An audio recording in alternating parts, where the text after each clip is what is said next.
ఈరోజు మనం ముల్కనూరు శివారు అయినటువంటి భీమదేవరపల్లి అనే విలేజ్లో ఉన్నాము. ఇక్కడ ఒక రైతు వీరస్వామి గారు మనకు యూట్యూబ్ ద్వారా పరిచయం అయ్యారు. వాళ్ళు అప్సా వాడడం జరిగింది.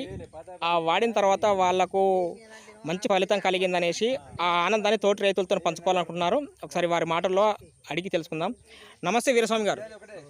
నమస్తే. ఒకసారి మీరు మీ పేరు, మీ ఏ ప్రాంతం నుంచి మాట్లాడుతున్నారో చెప్తారా మాకు? భీమదేవరపల్లి మండలం వంగర విలేజ్ పక్కకు ఉంటుంది, రెండింటి మధ్యలో. ఓకే. అప్సా నేను యూట్యూబ్లో చూసి వాడిన. ఓకే. వాడుట్లా ఇది కొంచెం గ్రోత్ మంచిగా పచ్చదనం బాగా అనిపించింది. ఇది ఫస్ట్ టైం వాడడం. అంటే ఇంతకుముందు తెలియదు మీకు? ఇంతకుముందు తెలియదు. ఇప్పుడు మీరు ఈ వరి వయసు ఎన్ని రోజులు? మీరు అప్సా వాడి ఎన్ని రోజులు అవుతుంది? అప్సా వాడి 10 days అవుతుంది. 10 days అవుతుంది. ఇది రేపటికి నెల రోజులు. అంటే ఇది ఏం రకం అండి? ఇది సన్న రకమే. సన్న రకం. దాని పేరేమన్నా? ధనిష్ట అని. ధనిష్ట సన్న రకం. ఓకే. సేమ్ జై శ్రీరామ్ గింజ టైప్లా. ఓకే. సరే, ఇప్పుడు మీరు వాడారు కదా, ఇందులో ఎరువులు కలిపి వాడారా? ఎరువుల మోతాదు ఏమైనా తగ్గించారా? ఎరువుల మోతాదు తగ్గించినాం. 3 బస్తాలు వేసే కాడ 2 ఎకరాలకి 2 బస్తాలలో ఈ అప్సా కలిపి చల్లుకున్నారు. ఇప్పుడు మీరైతే సంతృప్తినా? బాగా. ఓకే. ఇప్పుడు మీ చుట్టుపక్కల తోటి రైతులు చూస్తారు కదా, వాళ్ళ అబ్జర్వేషన్ ఎలా ఉంది మరి?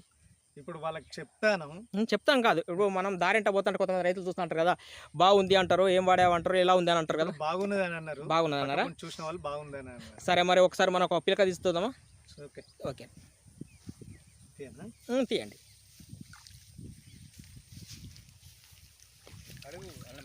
కడగద్దు, తర్వాత కడుగుదాం. ఓకే. అంటే ఇప్పుడు మొదట్లో నాటేసిన సందర్భంలో మీరు అప్సా వాడలేదు? ఇప్పుడు రీసెంట్లీ 10 రోజుల కింద వాడారు. 18 రోజుల తర్వాత 18 రోజుల తర్వాత అప్సా వాడారు. వాడి 10 రోజులు అవుతుంది. ఇప్పుడు మొక్క అయితే హెల్దీగా ఉంది.